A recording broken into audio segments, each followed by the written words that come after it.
আর সুস্থ পুরুষ নারীর জন্য ফরজ রোজা। ও গো কইরো না কাজা, ও গো ভাই বোনা বোঝা। একটা খেজুর খায়া দিলের নবী রাইখাছেন রোজা। বলুন সুবহানাল্লাহ। একটা খেজুর খায়া দিলের নবী রাইখাছেন রোজা। আর সুস্থ পুরুষ নারীর জন্য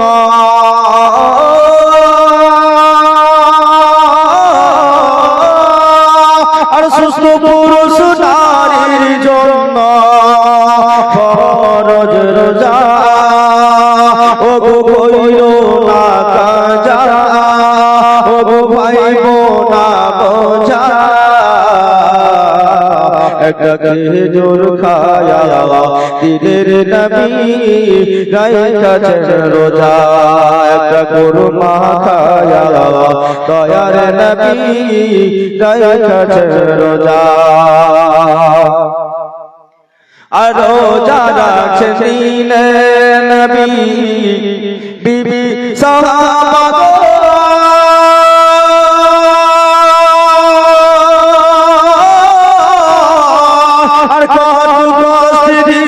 কাটাইছে ছিল না রে তো ছিল অভাবনা তো। আর যারা ছিলেন নবী বিবি সাহাবা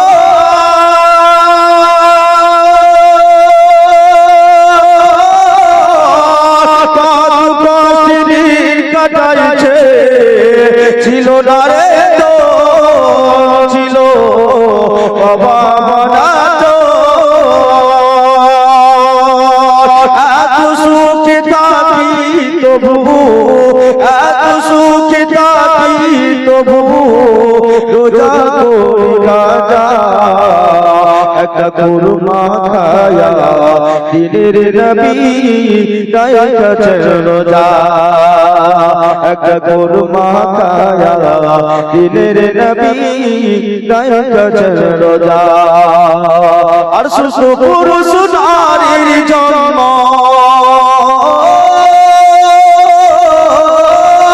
আর সুস্থ পুরুষ নারীর জন্য ফরজ রোজা। ও গো কইরো না কাজা, ও গো ভাই বোনা বোঝা। একটা খেজুর খায়া দিলের নবী রাইখাছেন রোজা। একটা খেজুর খায়া দিলের নবী রাইখাছেন রোজা। আল্লাহ তাবারক ওয়া তাআলা কুরআনুল মাজিদ ফুরকানুল হামিদের মধ্যে ঘোষণা করেন, ইয়া আইয়ুহাল্লাযীনা আমানু কু আনফুসাকুম ওয়া আহলিকুমুন নার। আল্লাহ বলছেন, হে ঈমানদার, হে ঈমানদারেরা, হে বিশ্বাসীরা, তোমরা নিজে বাঁচো এবং নিজের আহলে আয়াল, নিজের পরিবার পরিজনকে বাঁচাও। আল্লাহ তাবারক ওয়া তাআলা যারা ঈমানদার রয়েছে তাদেরকে আল্লাহ তাবারক ওয়া তাআলা বলছেন, কি বলছে? নিজে বাঁচো এবং নিজের তার সাথে সাথে নিজের আহলে আয়ালকে বাঁচাও। তাহলে আমাদেরকে নিজে বাঁচতে হবে সর্বপ্রথম, তারপরে নিজের আহলে আয়াল यानी বাড়ি পরিবার পরিজন, নিজের যে বংশধর রয়েছে তাদেরকে বাঁচাতে হবে। আমরা যদি নিজে জানতে পারি, নিজে যদি আমরা শিক্ষা রাখি, তাহলে আমরা কিছু জিনিস থেকে বাঁচতে পারবো। আর যদি না শিক্ষা অর্জন করি তাহলে আমরা বাঁচতে পারবো না। বাবাজি ভাইরা আমার, বুজুর্গ দোস্তরা, আল্লাহ তাবারক ওয়া তাআলা কালামুল মাজিদ ফুরকানুল হামিদের মধ্যে ঘোষণা করলেন, হে ইমানদার ভাই বোনেরা, হে বিশ্বাসীরা শুনো শুনো, ও ইমানদারেরা শুনো, তোমরা নিজে বাঁচো এবং নিজের আহলে আয়াত কি বাঁচাও, কি থেকে? আল্লাহর জাহান্নাম থেকে বাঁচাও। আল্লাহর জাহান্নাম থেকে আমাদেরকে বাঁচাতে হবে। আমার আল্লাহ তাবারক ওয়া তাআলা জাহান্নাম কঠিনময় একটা জায়গা, যে জায়গাটা একবার গেলে পারে মানুষ সমস্ত দুনিয়ার মায়া, সমস্ত দুনিয়ার লোভ লালসা, সমস্ত দুনিয়ার চিন্তাধারা সব কিছু ভুলে যাবে, কিছুই থাকবে না। সব কিছু মনে ভাববে যে আমি দুনিয়াতে কোনো আরাম নেই। যদি একবার ছাকা লেগে যায় জাহান্নামে, সেই মানুষটি মনে ভাববে যে আমি দুনিয়ার কোনো আরাম কিছু আমি জিন্দেগিতে পাই। তাহলে জাহান্নামের আযাব খুব কঠিন, জাহান্নাম জায়গাটা খুব ভয়াবহ জায়গা। আমাদেরকে সেই জাহান্নাম থেকে বাঁচতে হবে, নিজের আহলে হায়াতকে বাঁচাতে হবে। আজকে যদি আমরা জানি, যদি আমরা বাঁচতে চাই, তাহলে আমাদের বাঁচতে গেলে আমাদেরকে জ্ঞানের দরকার, আমাদের ইলমের দরকার, আমাদের সেই জ্ঞানের দরকার, ইলমের দরকার। যদি জ্ঞান থাকে, ইলম থাকে, তাহলে সেই জ্ঞান থাকলে, ইলম থাকলে আমরা বাঁচতে পারবো।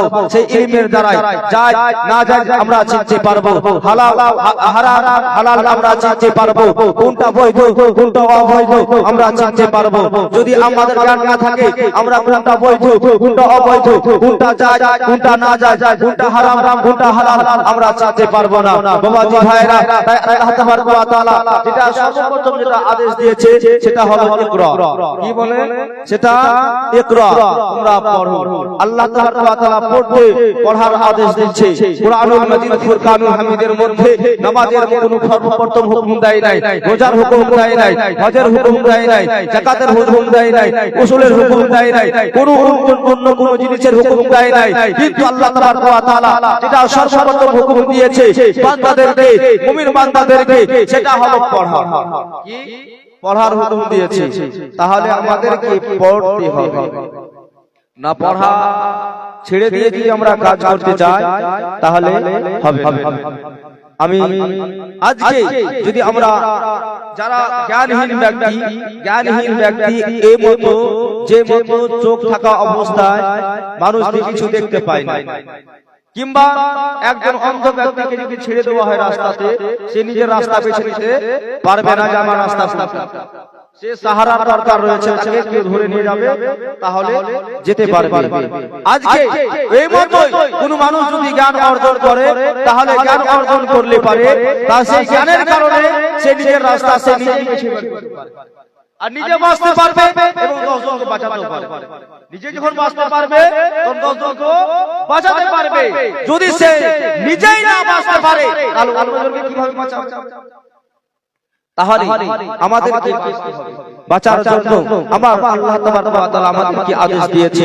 আমার রাসূলুল্লাহ সাল্লাল্লাহু আলাইহি সাল্লাম বলেন, আমার রাসূলুল্লাহ সাল্লাল্লাহু আলাইহি সাল্লাম বলেন, তাআলামুল ইলমি ফরিদাতুন আলা কুল্লি মুসলিমিন ওয়াল মুসলিমা। হে আমার উম্মত উম্মতিরা শুনো, আমার উম্মত উম্মতিরা শুনো, তোমাদের জন্য ইলমি দ্বীন শিক্ষা করা ফরজ রয়েছে। যারা মুসলমান নরনারী রয়েছে, প্রত্যেক মুসলমান নরনারীর জন্য ইলমি দ্বীন শিক্ষা করা ফরজ। কারণ ইলমি দ্বীন শিক্ষা না করলে আমি কোনটা যায় কোনটা না যায়, কোনটা হারাম কোনটা বৈধ কোনটা অবৈধ আমরা জানতে পারবো না। আমরা যদি জানতে চাই আমাদের জ্ঞানের দরকার রয়েছে, জ্ঞান ছাড়া আমরা কিছুই জানতে পারবো না। আল্লাহর জান্নাত কি আমরা চিনতে পারবো না, আল্লাহর জাহান্নাম বলে কি আমরা জানতে পারবো না, আমার মহান আল্লাহ কি আমরা জানতে পারবো না, আমরা আমাদের মুমিন বান্দা কি আমরা জানতে পারবো না। আমার রাসূলুল্লাহ সাল্লাল্লাহু তাআলা আলাইহি সাল্লাম আমাদের কি জানার জন্য বলছে। আমার রাসূলুল্লাহ সাল্লাল্লাহু তাআলা আলাইহি সাল্লাম বলছে, উম্মতিরা শুনো, তোমাদের যদি জ্ঞান অর্জন করতে গিয়ে নিজের গ্রাম, নিজের দেশ, নিজের শহর, নিজের এলাকাকে ছেড়ে যদি নিজের ছেড়ে অন্য দেশে যেতে হয়, অন্য দেশে চলে যাও। এমনকি যদি চীন দেশে যেতে হয়, তবুও তুমি চীন দেশ গিয়ে সেই ইলমে দ্বীন শিক্ষা করিও, তারপরেও ইলমে দ্বীন হাসিল করতে ছাড়িও না। যদি নিজের দেশকে এলাকাকে ছেড়ে যদি অন্য দেশে যেতে হয়, যে শিক্ষা অর্জন করতে যদি যেতে হয়, তবুও যেও কিন্তু নিজের ইলম হাসিল করা কখনোই ছাড়ি। আর জ্ঞান অর্জন করতে গিয়ে বয়সের কোনো দরকার নেই, যে আর বয়স্ক হয়ে গেছি বলে আমি শিক্ষা করতে পারবো না, এটা না। বয়স যেরকমই হোক, কিন্তু জ্ঞান অর্জন করতে গিয়ে বয়সের দরকার পড়ে না। আপনার মনের ভাবের দরকার, আপনার মনের চাহিদার দরকার যে আমি জ্ঞান অর্জন করব। যদি জ্ঞান অর্জন করতে চান তাহলে আপনি যে কোনো মানুষের কাছে শিখতে পারবেন। আর লজ্জার কোনো বিষয় নাই, লজ্জার কোনো বিষয় থাকবে না। যদি লজ্জা করেন এই জায়গাতে গিয়ে, তাহলে আমরা জিন্দেগিতে কখনোই করতে পারবো না। আমি যখন মাদ্রাসায় দাখিলা নিয়েছিলাম, যখন ভর্তি হলাম, সেই সময়তে আমার থেকে ছোট ছোট বাচ্চা, তখন আমার প্রায় 12 থেকে 13 বছর বয়স। আর আমার সামনে যেগুলো বাচ্চারা পড়াশোনা করছিল, সেই সময়তে ওই বাচ্চাগুলোর বয়স হয়তো কারোর হয়তো 7 বছর, কারোর হয়তো 6 বছর, কারোর হয়তো 8 বছর। আমার থেকে সিনিয়র, ওরা ক্লাসের দিক দিয়ে সিনিয়র, আর আমি বয়সের দিক দিয়ে আমি তাদের থেকে সিনিয়র। একদিন, 2 দিন, 3 দিন করতে করতে আমার মানে পড়া হয় না। একদিনে কি করলাম, হয় আজকে পড়বো, হয় পড়া করে যাব, নইলে আমি আজ থেকে পড়া শেষ করে দেব। মানে একদিন নয়, প্রায় 7 দিন ধরে পড়া হয়। একটাই পড়া 7 দিন ধরে হয়। তখন একই করলাম, আর মনে খুব একটা দুঃখ হলো, হে আল্লাহ, সামান্য একটা পড়া আমার দিমাগে ঢুকে না। আর হে আল্লাহ, এই পড়াটা আমাকে আমার খুব আশা নিয়ে এসেছি শিক্ষা অর্জন করতে, আমার আশা পূর্ণ করো। দোয়া করলাম, আল্লাহর কাছে দোয়া করার পরে, কাগজে গোনাতে করার পরে, পড়তে পড়তে কখন আমি ঘুমিয়ে গেছি আমি নিজেই জানি। আমার যেগুলো সাথী বন্ধুরা ছিল, তার মধ্যে আমাদের একটা ছেলেও ছিল। এইদিকে আব্দুর রহমানের ছেলে, কি বলছে, আকরাম, ওই ছিল। বলছে তুমি কি রাতে ঘুমাওনি? এখন যদি মানে কায়দাতে যদি এত গোটা রাত জাগো পড়াতে, তাহলে উপরে ক্লাস কি করবে? তখন বলছি আমি ঘুম পড়েছি, মানে আমি তার মানে পড়তে পড়তে মানে ভুল গেছি। আলহামদুলিল্লাহ, ওইটা ইয়াকিন করেছিলাম বলে আমার পড়াটা হয়েছিল। তাই আমাদেরকে ইয়াকিন করতে হবে যে আমার পড়া হবে না। যদি আমি ইয়াকিন করে নিই, আমরা যদি ভেবে নিই আমি পড়াটা করেই ছাড়বো, তাহলে মানুষের কাছে সেটা সম্ভব। মানুষ যদি চায় যে আমি এটা করব, তো করতে পারে। আর মানুষ যদি করে পারি ছেড়ে দেয়, এটা তাহলে আমাদেরকে ইয়াকিন করে নিতে হবে আমরা শিক্ষা নিব। শিক্ষা কখনো ছাড়ব না। শিক্ষা অর্জন যে হারে হারে হতে থাকে অবশ্যই করব, কখনো ছাড়ব না। দুনিয়াবি শিক্ষা দেন, দুনিয়াবি জ্ঞান দেন, কিন্তু তার সাথে সাথে দ্বীনীয় জ্ঞান দেন। আপনার ছেলে হোক, আপনার মেয়ে হোক, যে কেউ হোক, আপনার বাড়ির স্ত্রী হোক না কেন, আপনার বাড়ির যে কেউ হোক না কেন, তাকে যদি জ্ঞান না থাকে, তাহলে সেই মেয়েটাকে কিংবা সেই ছেলেটাকে দ্বীন ইসলামের জ্ঞান অবশ্যই। কেন? সেই দ্বীন ইসলামের জ্ঞান থাকলে কি হবে? বাবাজি ভাইরা আমার, যখন আপনার পরিবারে, যখন আপনার ছেলে যখন দ্বীন ইসলামের জ্ঞান রাখবে, যখন দিন চর্চা রাখবে, আপনার মেয়ে যখন দিন চর্চা রাখবে, দিনের জ্ঞান রাখবে, দিন চর্চার জ্ঞান রাখবে, সেই সময় যখন আপনি মারা যাবেন, আপনার মারা যাওয়ার পরে আপনার ছেলে আপনার পাশে গিয়ে কোরআন তেলাওয়াত করবে, আল্লাহ তাবারক ওয়া তাআলার দরবারে দোয়া করবে, অন্য কারোর সাহায্য চাইবে না, অন্য কারোর সাহারা হবে না, আল্লাহ তাবারক ওয়া তাআলার দরবারে হাত উত্তোলন করে দোয়া করবে। আমার রাসূলুল্লাহ সাল্লাল্লাহু তাআলা আলাইহি সাল্লাম বলতে উম্মত উম্মতিদেরকে জানিয়ে বলি জানিয়ে দিচ্ছে, আমার উম্মত উম্মতিরা শুনো শুনো, আমার উম্মতিরা শুনো, তোমাদের জন্য তিনটা জিনিস রাখিও, কারণ এই তিনটার মধ্যে যদি একটি থাকে, যেমন একটি যদি নেক সন্তান ছেড়ে দিতে পারো, আল্লাহ তাবারক ওয়া তাআলার দরবারে যদি ওই নেক সন্তান যদি হাত উত্তোলন করে দোয়া করে, আল্লাহ তাবারক ওয়া তাআলার দরবারে হাত উঠিয়ে যদি দোয়া করে, আল্লাহ তাবারক ওয়া তাআলার দরবারে হাত উঠিয়ে দোয়া শেষ করে যখন মুখে মুছে নেওয়ার আগে আগে আল্লাহ তাআলা সেই দোয়াকে কারেন্টের বিঘ্নে দোয়া কবুল করে সেই বাবা মাকে জান্নাত দান করবে, জান্নাত দান করবে।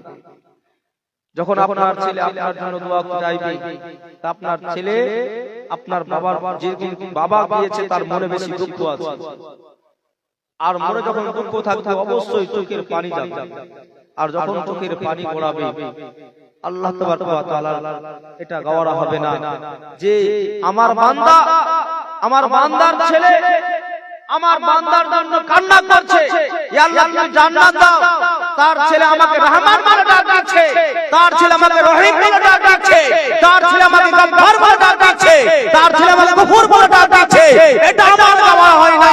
আমার বান্দারা যাও সেই বান্দাকে তোমরা জাহান্নাম থেকে বের করে জান্নাত দিয়ে দাও।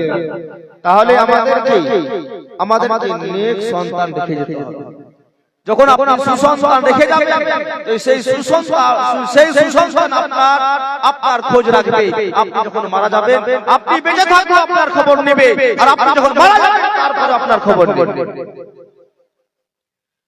এখন এখানে অনেকজন আছে যার হয়তো অনেক কারো বাবা চলে গিয়েছে, অনেক কারো দাদা চলে গিয়েছে, দাদি চলে গিয়েছে, বলতে পারবেন সিনায় হাত দিয়ে যে আমি প্রতি সপ্তাহে আমি আমার বাবার কিংবা আমার মায়ের আমার দাদার কবর জিয়ারত করতে গিয়েছি,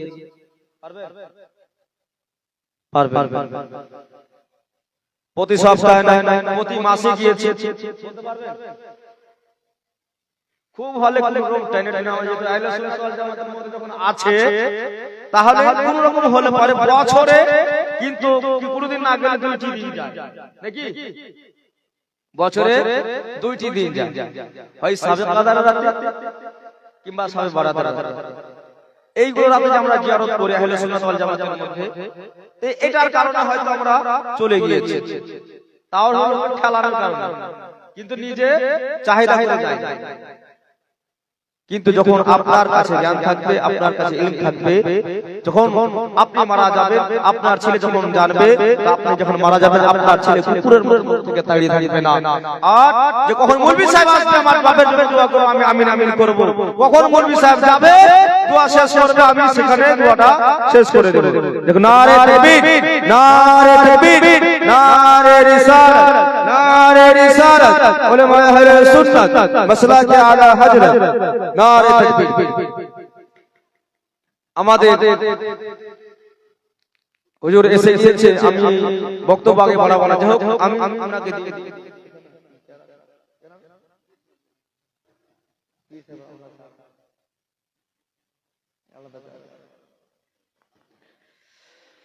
তাহলে আমাদেরকে বয়সের দরকার নাই, জ্ঞান অর্জন করতে গিয়ে পুরো বয়সের দরকার নাই, আমাদের শুধু মনের চাহিদা, মনের যদি ইয়াকিন থাকি করে নিয়ে আমরা যে এই জ্ঞানটা অবশ্যই আমরা অর্জন করব, তাকে ছাড়বো না, যে মতো হোক আমি অর্জন করব।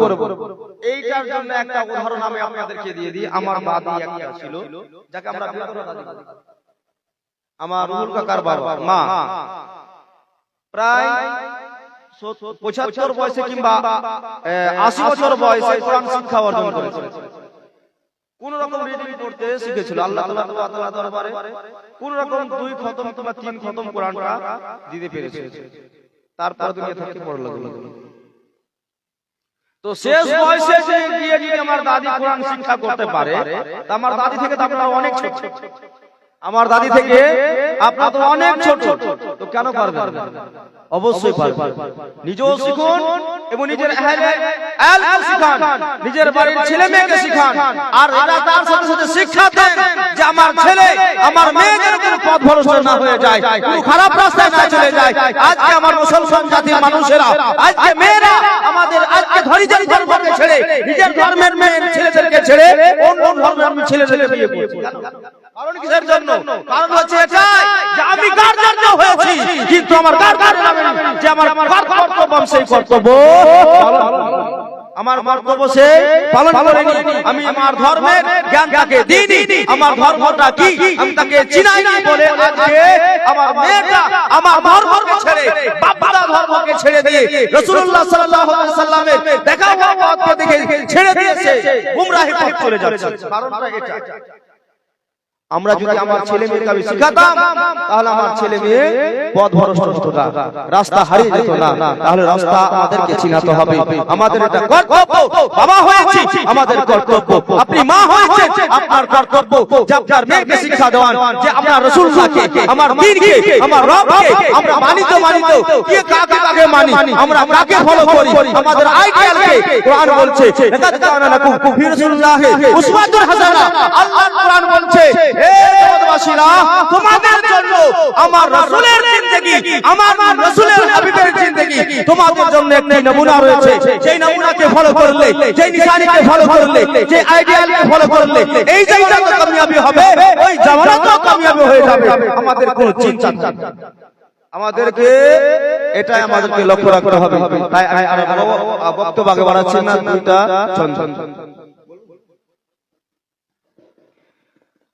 দুইটা ছন্দ বলে আমি শেষ করে দেবো, আর আগে বলতে পারছি না, যেহেতু হুজুর বসে বসিয়ে রাখা আর সমাজে তো অল্প।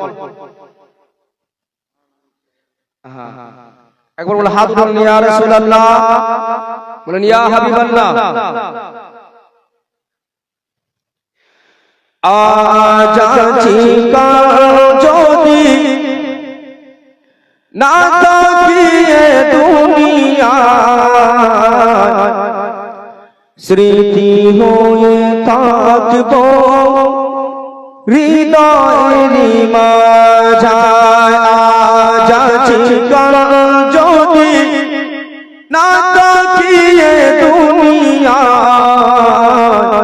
স্মৃতি হয়ে থাকব হৃদয়ের মাঝায়। আজাছি কাল যদি না তাকিয়ে দুনিয়া, স্মৃতি হয়ে থাকব হৃদয়ের মাঝায়, স্মৃতি হয়ে থাকব হৃদয়ের মাঝায়। এই জীবনে যা চেয়েছি সবই তো পেয়েছি, আপনাদের দুয়াতে ধন্য হয়েছি, ধন্য হয়েছি। এর চেয়ে বেশি বলো আমি আর কি চাই, এর চেয়ে বেশি বলো আর কি চাই। স্মৃতি হয়ে থাকব হৃদয়ের মাঝায়। আজাছি কাল যদি না তাকিয়ে দুনিয়া, স্মৃতি হয়ে থাকব হৃদয়ের মাঝায়, স্মৃতি হয়ে থাকব হৃদয়ের মাঝায়। বাগানে ফুটে ফুল ঝরে পড়ে যায়, সকল ফুল সকলের প্রিয় নাহি হয়। বাগানে ফুটে ফুল ঝরে পড়ে যায়, সকল ফুল সকলের প্রিয় নাহি হয়। আলো দেয় যে চাঁদ তারও তো দাগ নয়, আলো দেয় যে চাঁদ তারও তো দাগ নয়। স্মৃতি হয়ে থাকব হৃদয়ের পাতায়, স্মৃতি হয়ে থাকব হৃদয়ের পাতায়। আজাছি কাল যদি না তাকিয়ে দুনিয়া, স্মৃতি হয়ে থাকব হৃদয়ের মাঝায়, স্মৃতি হয়ে থাকব হৃদয়ের মাঝায়।